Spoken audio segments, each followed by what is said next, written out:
আসসালামু আলাইকুম। আজকে আমরা শিখব কিভাবে ইউটিউবের কান্ট্রি চেঞ্জ করা যায়। তার জন্য আমরা চলে এসেছি ক্রোম ব্রাউজারে। এখন আমরা এখান থেকে চলে যাব উপরে সার্চ বারে আসার পর লিখব www.youtube.com। আপনারা দেখতে পাচ্ছেন এখান থেকে একটা ব্রাউজার দেখা যাচ্ছে। আমরা কি করব, এখানে ট্যাপ করব। এখন আমরা চলে এসেছি আমাদের ইউটিউবে। আপনাদের একটা কথা বলে রাখি, আপনারা আগে থেকে এখানে ডেস্কটপ মোডটা অন করে নেবেন, কারণ আমি আগেই নিছি।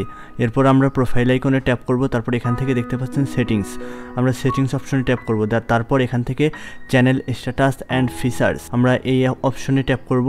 তারপর এখান থেকে দেখতে পাচ্ছেন আপনারা চ্যানেল, আমরা চ্যানেল আইকনে ট্যাপ করব। তারপর আপনারা এখান থেকে দেখতে পাচ্ছেন বেসিক ইনফরমেশন, আমরা এই বেসিক ইনফরমেশনে ট্যাপ করব। তারপর এখান থেকে দেখতে পাচ্ছেন আপনারা কান্ট্রি, আমরা কি করব, এই কান্ট্রি যে অপশনটা আছে এখানে ট্যাপ করব।